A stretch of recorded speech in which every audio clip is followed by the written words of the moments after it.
And hello, ladies and gentlemen, my name is Stuart, and welcome to a solo edition of the Arcade Football Podcast. As you can see, just by myself. No, most of the guys are really busy tonight, so it's just going to be myself talking about the big football news stories of the weekend. Obviously, with the Carabao Cup final between Arsenal and Man City, the obviously big results in the latest edition of the Premier League, and as talk about obviously Thomas Tuchel's latest England squad for the internationals against Uruguay and Japan, and much more. If you don't want to miss any more podcasts from the guys, then please like and subscribe. Obviously, the description will be down below. But that's obviously there's only one place to start really, and that is definitely the Carabao Cup final between Man City and Arsenal. But yes, obviously with Man City winning the first silverware of the season, beating Arsenal 2-0 at the Wembley to get the first silverware of the season. Obviously it was a situation of us going in. I was definitely thinking it was going to be an Arsenal, because this was another one of those moments for them that it was like you're going into another final, another chance of getting silverware, and you're kind of going in thinking, if you want to prove that you're not the kind of bridesmaid, never the bride, that you really got to actually win these finals. And I guess early on, they were that kind of side. Obviously, they were really dominant. Obviously, it wasn't for Trafford with that, was it triple save he did in the first 6 minutes of the game. Obviously, Trafford getting his moment. It was kind of a cagey first half. But I think the second half, it was a situation of it just, I think I saw a comment that's kind of true, is Arsenal didn't take risks. Man City did, and obviously changed it up, and obviously they got there was it 2 goals by O'Reilly. Obviously a big had a really big season this season, and it's obviously it's all. But the sad reality of this final is all going to be about Kepa's mistake for the first goal. Obviously, a guy of his height, how the hell is he not catching that? It's a strange choice, because obviously I get it why he picked him, because obviously Liverpool done it for a very long time. Obviously, paying his second keeper in cup competitions makes sense, and obviously, but Liverpool, he always delivered. But with Kepa, he has a history of not really delivering in cup finals. Obviously, hindsight's a beautiful thing, but yeah, the idea of his height and the idea that he allowed that ball to go over him, and obviously with O'Reilly, you were able to head him in quite convincingly with that, and it's just. Yeah, I think it was just more like, I think it's obviously questions must be asked of him starting. Obviously, everyone criticised him for it. I get why he did it, but again, it's kind of another decision and big games that kind of Arteta's got wrong. That's kind of putting more pressure on them. Obviously, talk about this. Obviously, is what's this going to do for the title race? Obviously from obviously other person on the podcast, obviously Matt Tide did point out that I now think I do agree with in a way. Is that a situation of, would this be what would happen in this final, and would the momentum shift towards whoever wins it? Obviously, with Arsenal, it would have really got that monkey off their back and got a trophy over the line. Obviously, they want the Premier League, but again, now this final loss, it kind of reminds people of that the nerves are starting to kick in again. Obviously, the international break, obviously, you've got 2 weeks to kind of think about it, but you've got to sit there and think, like when the pressure's on, can Arsenal handle it? Obviously, the 9 points at the top, clear at the top of the Premier League, obviously so far, and City got a game in hand. But it's that question you got to ask yourself: do they have the? It could really change, really simple, because they could go into the next 2 games they've got, and they could drop points. City right back in it, and obviously they've still got to go to City and get a point there. So if it's anywhere, it's close. Again, we've spoken it multiple times on the podcast. It looks like it's over, but it's not over, I don't think. And I think this loss is all it's going to do is just put more nerves and put more people kind of talking about Arsenal's ability. Can they finally get over the line after so many years of being the nearly people, the nearly men? Can they do it? So it'd be interesting to see what happens. Obviously for City, this is a great win for them. Obviously after the absolutely mauling they got by Real Madrid home and away, and obviously kind of dropping points at West Ham as well. It's been a bit of a bumpy road for City, but given credit, obviously get the job done when they needed to do it. Obviously changed it up in the second half, and obviously they got there. I mean, not much you could do when the goalkeeper kind of hands you the first goal, and then the second goal is just a really good header by O'Reilly. But again, he's going to be. I think that kind of performance kind of proves that he's definitely going to be in contention for that. Was it left back spot, or he's definitely going to be in the England squad by far. I mean, it's just the idea that he's only like, what was it, 21, and it's the idea that basically he's doing performances like that. We've got City, give him credit, have been doing a lot of like building up plays like that for a little while now. Yeah, I think that proves that I think we've got the spot in the England team should be assured because he's been really good for Man City. But yeah, I just think it would just do. Again, we've seen it many times. When you win a trophy early on, it kind of really gets the momentum going, and it'll be interesting to see in the next game if City can take that. Because again, City are a side that can really good at riding momentum very well. So it could be a situation if they get a couple more wins and get a good run after this final win, Arsenal would have to really, would the pressure get to them? And that's the question. Obviously 9 points, as I said before, but it's a thing. But it's going to be interesting to see what happens with them, to be honest. So yeah, it's going to be. It was a very kind of cagey final, as you expect. Two sides are very similar. But yeah, well, City won the first trophy, so it'll be interesting to see how the title race goes on when it comes back after the international break. But yes, talking about the Premier League, we have to kind of dive straight in to talking about the obviously with the top two obviously playing in the Carabao Cup final we just talked about. Obviously, it gave opportunities for the fight for the top four Champions League spaces, and obviously the fight to stay in the Premier League being at the forefront of it. But obviously, when it comes to it, obviously going into it, obviously we look at the top four. It's a situation of the only team to really win out of those teams. Obviously, was it Man United away to Bournemouth, Aston Villa at home to West Ham, and obviously Liverpool away to Brighton, and obviously Chelsea away to Everton. Only one of them won, and that was obviously Aston Villa with an impressive 2-0 win against West Ham. Obviously, it wouldn't be a game without some sort of crazy outside the shot from outside. A shot from outside the box, obviously with Begin. Again, brilliant. I mean, I've just started. This should be like a show reel of all the great goals Villa has scored this season. Amazing there, and obviously it was good finish by Ollie Watkins to get their second. But yeah, I think it proves that obviously Villa are not down and out just yet because they've had a bit of a dip in form recently, and it kind of proves that yeah, they're kind of going to be. They've got obviously they're the only team, so I think they've got ride the momentum of that hopefully because obviously Villa do have a habit of maybe going, form kind of dips, kind of, sort of sometimes. So it'll be interesting to see what happens with this one. But yeah, obviously you've got to talk about the situation of obviously Liverpool lost again away from home to Brighton that pretty much dominated us at one point. I mean, obviously we did start well. But yet again, the same old problems. Can't seem to deal with any height or any crossings. Not really a problem. We got lucky with a bit of mistake by Dunk, obviously the equaliser with a nice little poke by Kirkez. Lovely finish there, I think, the keeper, to be fair. But after that, it was just like, it was poised in the first half. In the second half, I think Brighton just really got it right. And obviously, Walcott, was it Welbeck, kind of got 2 goals really good. Again, a guy's not even in the England squad that we talk about. But obviously, he's the highest England top scorer in the Premier League. So he's having I think it's 11 goals from this season. But yeah, I think it's another situation with Liverpool. It proves that after the really, impressive win and kind of like really emphatic attacking play that we did against Galatasaray in the last 16 against on Wednesday night, it kind of was a situation of like you were hoping it would start. I've been hoping all season, to be honest. But it's a situation of, yeah, it didn't really go according to plan, really. Again, it's just more disappointment, more questions, more is the manager up for it? What tactics we've got to do? It's basically the same old story it's been whole season, and it's frustrating to see, and it's hard to watch football when it's just you think you turn a corner and then you're not, and it's just really, really annoying. But give credit to Brian. I think give them credit. They really, really tactically outdone us, and obviously played some really good stuff at times where we did have most of the ball at times, but I think Brighton were just very good at kind of like optimising their chances, really, and they deserve their win, to be honest. But yeah, obviously that's the big one. Obviously you got the other one, so obviously the guys are not in here to really defend talk about it themselves, but obviously Chelsea with their 3-0 defeat to Everton.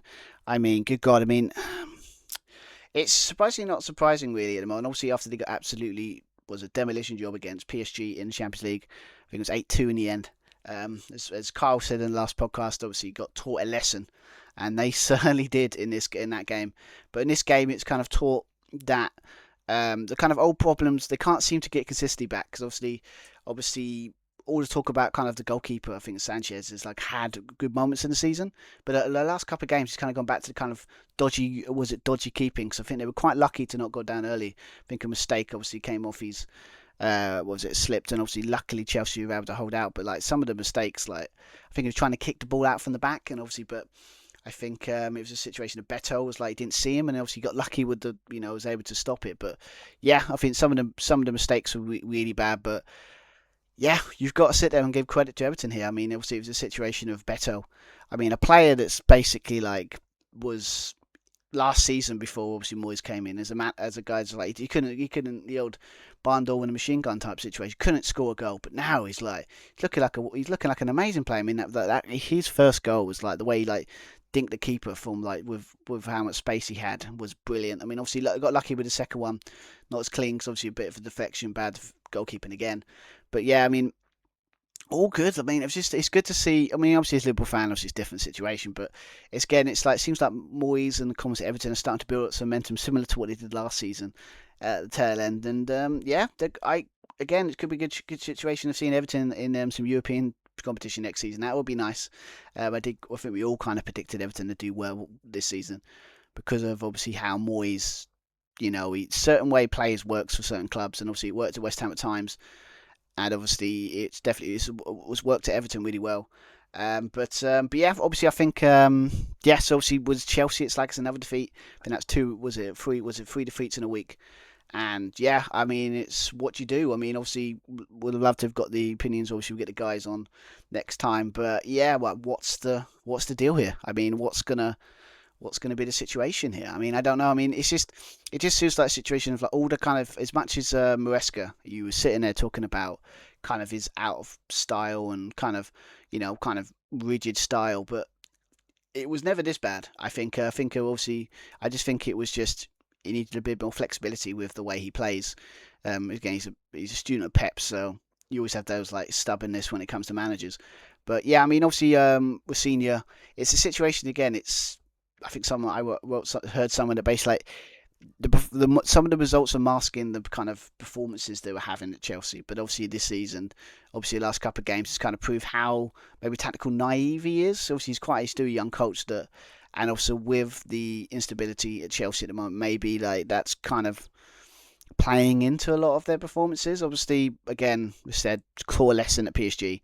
And obviously the way things are going, I don't see them getting Champions League football at the moment because obviously ironically, the two teams that are kind of faltering at the moment is obviously us and Chelsea. Really, I mean, it's a situation where like we just can't catch form.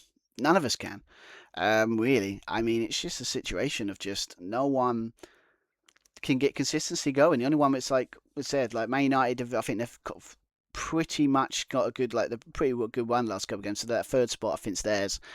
Fourth, I mean, the way things are going, Villa might be able to secure that. It might be a nick third if they get a bit of form back.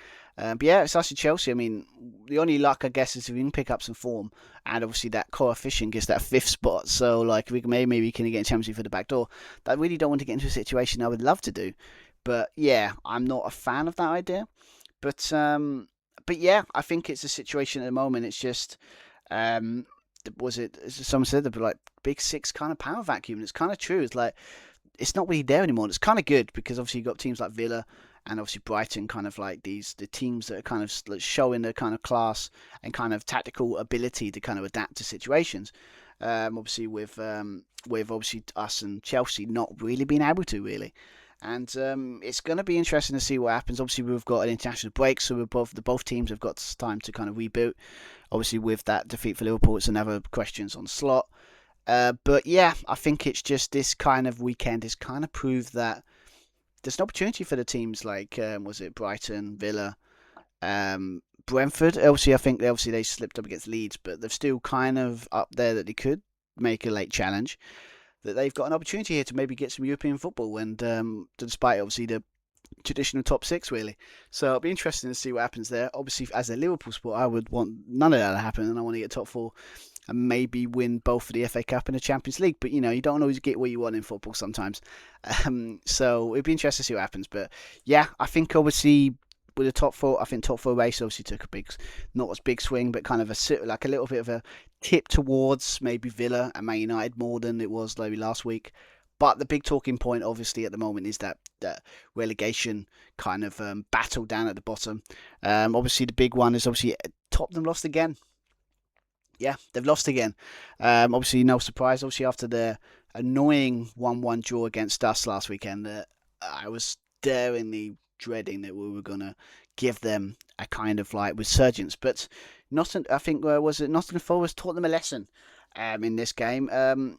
Absolutely unbelievable how the way this game looked like. It looked like a game, like from the highlights, like the space they were given Nottingham Forest. It was unbelievable. I think it could have been way more worse for them if it wasn't for that. I mean, good God. I mean, they haven't won they're the only team in England that hasn't, in about 4 divisions, that hasn't got a win in 2026.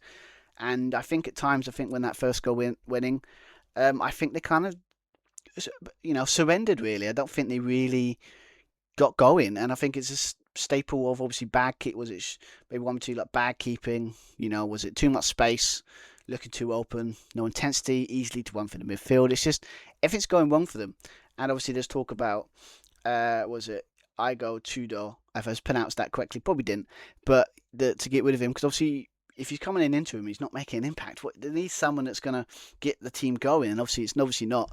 So yeah, Tottenham going down is a real worry. I mean, obviously we've talked about it a lot on the podcast about the situation of that. The way things are going, they realistically go down. I mean, jokes aside, they could really go down. But give Nottingham Forest credit. I mean, all you can do is, as Fulham have done, obviously another win for them, obviously 3-1 against Burnley, is that if you can't win most of your games at the top.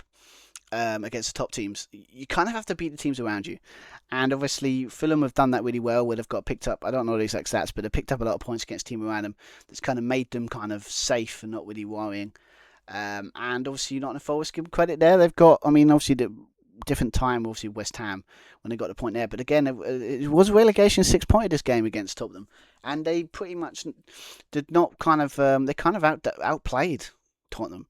And obviously, all 3 of their goals are absolutely stunners, really, and really good goals. So, I mean, definitely for a Morgan Gibbs White one. I mean, how much space do you need? Like, so much space in that back line. It's just ridiculous. But yeah, obviously, that's going to be massive for obviously Nottingham Forest, their chance. I think that puts them, 3 points clear.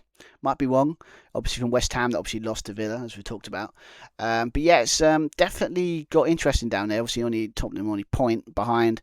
But yeah, I think they need to make a change, maybe, I think, at top them again. Or either the manager's got to change, but I don't think, from what I've heard, he's not that kind of manager that changed his system. And obviously they're not playing for him because obviously they've had a couple of games and they're not really doing anything.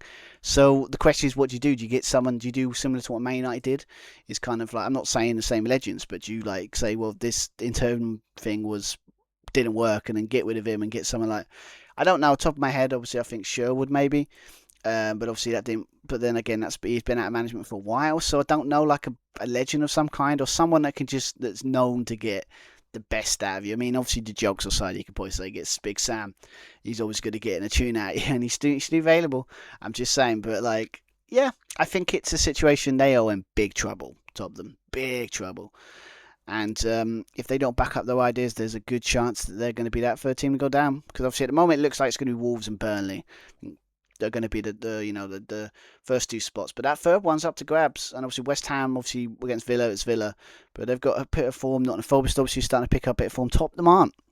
They're creeping into that bottom 3, and if they don't back up their ideas, they could be playing Championship football next season. And as much as that would be like hilarious, it would be kind of tragic to see like a team as like Tottenham be in the Championship next season. But if they don't back up their ideas and do something soon, they're going to go down. It's just the way it is. But yeah, it's one of those things where it's just it seems to be things are changing at the moment, where technical tweaks. I think like was it Forest, I think, and Everton are kind of like showing that kind of they do, like, I think definitely not in Forest, they do have that kind of technical ability. and that kind of workhorse mentality. Definitely for Nottingham Forest, you need down there because I don't think just a bit of grit. I think that's what Tottenham don't have. They don't have any grit. Don't know how to really grind out because obviously when you're struggling, you need to be hard to beat, but they're too easy to play against. And when you're down there leaking goals the way they are, it's going to be a problem for them. So I don't know. I don't know the solutions to this one. Obviously, if you're a Tottenham fan, please let me know in the comments below. I would actually like to have a just what is the solution here? Because obviously the way things are going, that you're going down. It's gonna happen. But yeah, they're kind of like the big stuff in the Premier League at the moment. But one last thing we've got to talk about because obviously it was a tie-weird derby between Newcastle and Sunderland at St James's Park, and yes, again Sunderland got the win. Obviously, it's been a pretty terrible week for Newcastle this week after getting absolutely thumped 7-2 by was it Barcelona in the second leg of the Champions League last 16 tie. Then they go obviously to their was it tie with Derby kind of foes and kind of lose 2-1 at home is not going to go down well with the home faithful. But I mean, it kind of started well for them because obviously a bit of a mistake at the back obviously found to obviously was it Gordon? It was had to put it away, to make it 1-0. But again, obviously Sunderland haven't been, their form has dipped a lot in the last couple of games. But this is what they do. They go behind and then they find a way to win. And obviously they did a last minute winner and to make 2-1. But yeah, it's Newcastle have a habit of doing this in the season, and obviously Sunderland have it. So I think they've done the double against their rivals in their first season back. That's like wow. But yeah, I think Newcastle. I don't know really know what the season is now because obviously they're way off the Champions League thing. They could maybe make a late surge to maybe nick maybe a European spot, but again, obviously, I think they're not in the. Yeah, they're out the cup competitions. Obviously, the Champions League they got thumped, so that's a lesson in them. I don't see where they can go from here, to be honest. Other than maybe they might be able to sneak a Europa League spot maybe, but that'll take a big run. I might change now they haven't got cup football, but at the moment it's not looking good because yet again it's another collapse by them, especially against the rivals. But I mean, obviously one thing I like to talk about Sunderland though is that I do like what they've done this season. Obviously I put them bottom, and they've absolutely exceeded my most people's expectation to really be where they are. Is absolutely amazing. But I do have reservations that the start of play the goals will dry up eventually. And there was moments of that. Was it in the last couple of games where they've kind of have not been figured out, but kind of like a lot of their percentages for the early start of the season was kind of based on the idea that they got they had one or two shots and they're just more clinical than they were.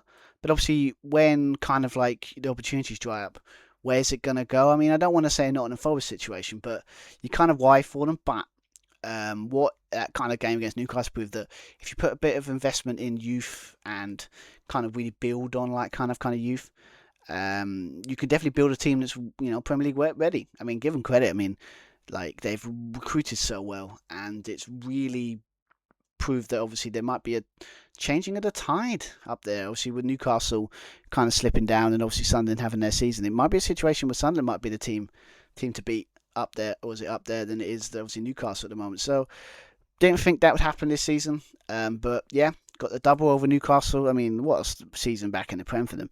I mean, was it pretty much they are safe from relegation, probably going to get a mid-table finish, and then done up their rivals in Newcastle, home and away. I mean, that's just must be one Sunday bus fans must be living in dreamland right now, and yeah, obviously it must be a big one there. So, but yeah, obviously that's the stuff with the Premier League. Obviously, it's some really big things going on. Obviously, it's going to be interesting. Obviously, 2 weeks off now because the international break. I think it's the last one of the season. So, but yeah, obviously that was the big thing. But obviously, the big talking point, obviously we must talk about, is the England squad announcement. A 35-man squad, I should point out, for the international games against Uruguay and Japan. But yes, this is a big squad he's put out.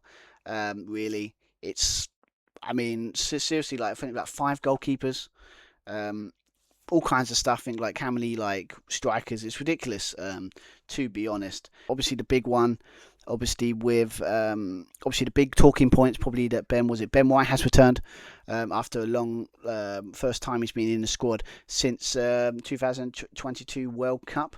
Obviously replacing Kwanzaa, who was injured with jaw with a fine injury. But yeah, obviously that's a big one. So obviously he said never play for England again. So maybe they convinced him to give it a go. It'll be interesting to see what happens now with that. Because obviously Gahey and kind of think Stones is the kind of top two when it comes to was the defensive. So it'll be interesting to see how Ben White fits into that. See if he puts him in that first game against Uruguay. But yeah, obviously there's big stuff. Obviously Harvey Barnes that kind of rejected being in joined with represent Scotland and obviously the England squad. Obviously after good performances for Newcastle has been called up. Obviously after Eze's kind of injury in Champions League. Yes, obviously we've got things. I think obviously stuff like Harry Maguire and Mainu have obviously got rewarded for obviously their good performances. Man United. Obviously I did say in the squad that I don't think he'll pick Harry Maguire. I was wrong. I mean, obviously at the time it made sense, but it'd be interesting to see if he picks him in the squad for the World Cup. Put him in this game. I want to see where he is, but defensively, I just don't think we have better defenders that I think. And also with a system situation with obviously Thomas Tuchel that he's got in players that works for his system, less about like reputation. I think, I mean, if he does, I mean, it's not a bad move. I mean, obviously, experience is there. It's always good to have tournament experience from Harry Maguire. And obviously, it's just to see Mainu back, because obviously, no one understood really why Ruben Amorim wasn't playing him, because he could be like a bright spot in the Euros when he came on. He was really good when he came on for England in that tournament. And it was just really shocking to see that he just wasn't playing. And it's just upsetting to watch, but it's nice to see him back in the squad. Obviously, you've got a couple of obviously the big ones. Obviously, is Dominic Calvert-Lewin is obviously back in the 30s, first time he's been there for nearly 5 years. Yeah, obviously he's been absolutely outstanding for Leeds this season. He's looked like the player that we thought he would be. Obviously, it's his goals is probably going to be enough in my opinion for Leeds to stay up. But it's good to see. Obviously, that's a debate. Obviously, again, I'll put a link to it somewhere around here with obviously the debate we done with the England World Cup selection, where it was a situation of what was it? If would we take Welbeck or we're going to put Calvert-Lewin? And obviously with Welbeck, obviously we were at the time, and I still kind of believe that. I think he's a better, interesting option. I think, but obviously Carl was disagreeing with it with the age stuff, and obviously sitting there. So that'd be interesting to see. But obviously Welbeck has been is not in the squad, but I think I go by that is the situation of. With him, it's more of a. I remember an interview. I think one before the last round of international. I think he knows what he gets with Welbeck. So I think for him, is does he need to get him into a squad when he kind of know what he's all about? I think that might be the situation here. And I think a lot of players, you can see a lot of players he's picked that kind of I think wants to see all these options. I think. And I think that's why it's a massive squad, because I think he's going to do a lot of swapping and changing. But obviously, I think it's going to be a very different team where we're going to be in these friendlies than we're used to seeing for England. But we've got an array of talent. I mean, obviously, except for that number 10 battle, that's definitely going to be a thing. Obviously, talked about it regularly. Obviously, you've got, was it Jude Bellingham or was it Cole Palmer, Phil Foden and Morgan Rogers? Obviously, we picked kind of Foden to not go. And I don't think as much as a controversial pick as I think people think it is, especially with the way of, or was it the talent we have in that position. It'd be fascinating to see what happens there. But yeah, it's an interesting thing. Obviously, one thing, obviously another thing we've got to think of is James Gardner, Everton, obviously, and Justin Steele from Brighton, obviously getting a call as well. Really. I think it's a shocker one really, but it makes you think that he's doing it to kind of figure out what he wants to do. He's kind of probably got he's 11 probably in his head, but I think for him he needs all these. Seems like he needs options. Like he wants to use these internationals to see every variable and see every player that because obviously you've got Ollie Watkins, Luke Shaw. Morgan Gibbs White. He probably knows what to expect from them. So does he need to be in the squad? Probably not. And also the big one was obviously Trent. An interesting one because I think there has been stuff that he went online and said he wants to focus on his club career. Interesting, but I just don't think his form this season for Real Madrid hurts me to say this because obviously this is not coming from a bitter Liverpool fan here. I just don't think Trent is at that position right now to be in the squad. I mean, when he was at Liverpool, he was because obviously he was playing at a high level. But again, it could be a system wise. It could just be that he hasn't hit the world class form that we had at Liverpool yet. Give him time, maybe. Obviously, it depends on who Real Madrid get in the end and what happens. Maybe he'll go on and be instrumental for Real Madrid win the Champions League, and then you kind of have to put him in the squad after that. But again, at the moment, he's just not there, to be honest. So it's a situation of what do you do with him, and also with I think Reece James kind of there on that right back, and obviously we've got a lot of players that can I think play in that role, that hybrid role where they can play the centre defender and play right back. It's not like it's one of those choices that I could see. You would think take Trent, but I wouldn't be shocked. It's one of those decisions I can see Thomas Tuchel not taking him. But yeah, obviously a lot of was it comebacks, a lot of was it big call ups from the past. Obviously some big kind of it's got some was it big returns. Obviously you got big newcomers as well. I think yeah, it's fascinating. It's a fascinating squad. I don't think I've ever seen a 35-man squad when you've got 5 goalkeepers and how many like strikers. I mean, it's only 2 internationals, but good God, I think it makes me think he's going to play 2 completely different teams. Cause that's the games for 2 games. Like they were just like totally different, like an A team and a B team, and he's going to see what happens. I think that's what the plan is. So yeah, obviously it's really interesting stuff. But yes, obviously that's the. I can't wait to watch those games. Normally I know it's like boring, but I think tactically I'm just fascinated to watch them. So I kind of want to see where he's going with this England team, see what we've got. Because obviously it's kind of mad, except for obviously the off the field stuff with the World Cup at the moment.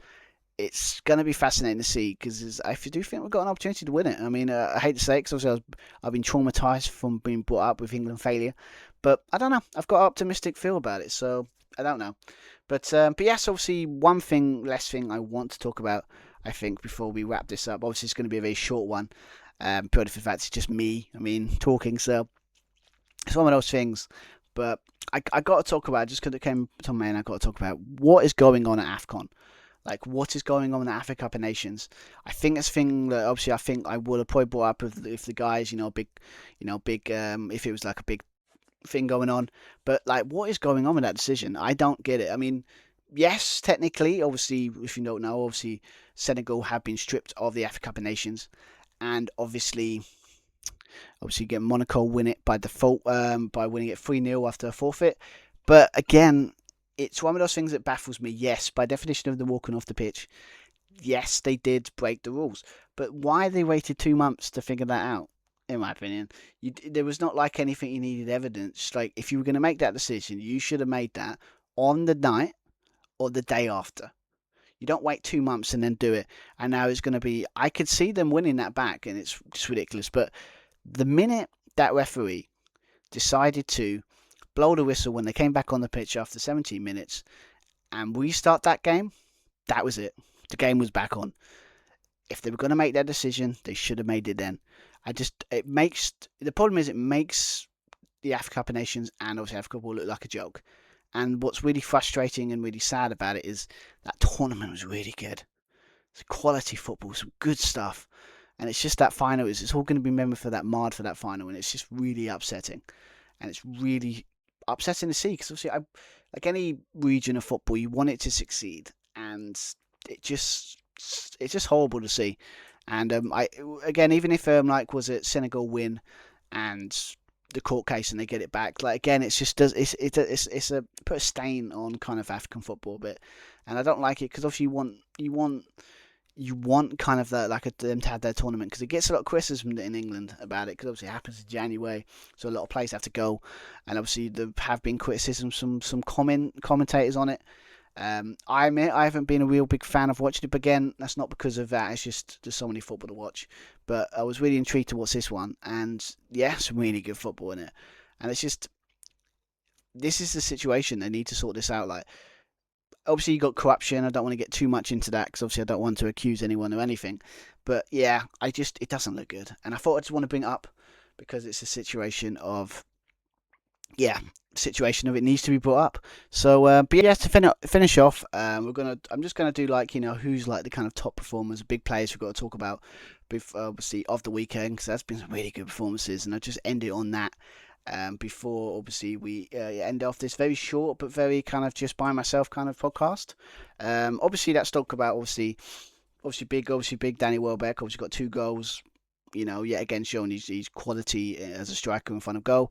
Again, I still see him in the England team squad, in my opinion. But yeah, I think them both goals are really, really well taken, and really show what kind of striker he is. Obviously, we've got to talk about Beto. I mean, good God, that man has become one hell of a striker under David Moyes, and obviously for that first goal was absolutely just quality in the highest order with that one we dink it over the keeper. But yeah, he definitely needs a mention of 2 goals, really good performance by him, and he might be a difference between Everton getting European football if he keeps on this kind of form, similar to what he did last season. It went about this time, so it's fascinating. It's just nice to see sometimes players that just need a new manager, a new approach, trying to you know to get the best out of him, and definitely Vettel for Everton has been really good. Obviously, we must talk about James Gardner as well. Obviously, that assist, assist in that game was absolutely amazing. Obviously, they've got was it a lot of players that just work their socks off for Everton, and obviously he's one of them as well. And obviously his quality there is shown. And obviously, again, could be a situation to see where he ends up next season. But yeah, great performance by him. Obviously, person we all talk about a lot that's really been um, we could see underrated at times is obviously Bruno Fernandes. Obviously, he created three really good chances in that game, and obviously got the penalty and scored it. Scored a really good penalty there?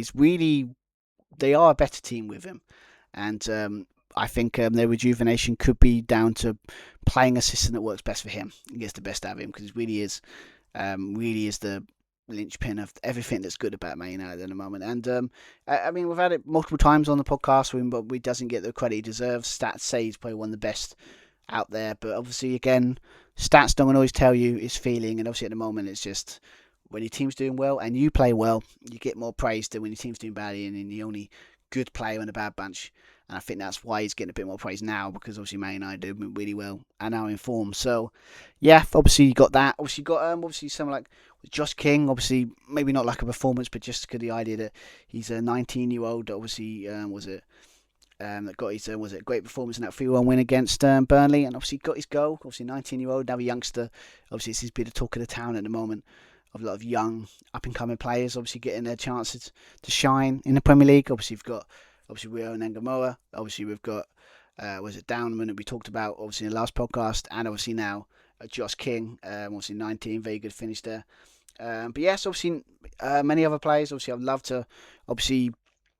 You've got obviously that Gomez. I think I've saw him for Brighton. I would just like to point out every time I've seen him play, he's just such a handful, and I just love the way that he's just such a brilliant disruptor when it comes to when he's got the ball. He's hard to get. He causes a nuisance, and I think he's just a really good player. And I think he's another player that's going to be snapped up by the top 6 at some point, Brian, because obviously it's another player that they've got on the cheap, and he's turned into one head of a player. But yeah, obviously I think that's the main ones. Obviously O'Reilly is probably the big one, obviously for how he performed in that Carabao Cup final. But but so many good performances in this weekend. And but yeah, I don't let me know in the comments below what do you think. Who do you think's been the player of the week, player of the weekend really? Who do you think's been? What's the big talking point? What have I missed? What do you want to get to talk about again? But yeah, it's been spectacular. Was it weekend of football? And obviously we're back. Obviously, it's international weekend, so we've got 2 weeks off of Premier League action, and we're going to have a lot of talk about England. Obviously, hopefully next week, obviously the guys will be back. So obviously Matt Fowney and the guys will be back with Matt taking back his hosting duties and kind of taking reins yet again while he's enjoying. Yeah, everyone's kind of enjoying their week off. So yeah, we'll see if it should be back to normal next week. Hopefully, enjoyed this solo edition of the RK Football Podcast. And please like and subscribe if you like the content we're doing. We're rising up. I think we've got 117 last time I checked followers. So hopefully we can build that up. Please let us know any stuff you like to do. So all I can say is please like and subscribe and have a good rest of your week, everyone. And see you next week. All right, bye.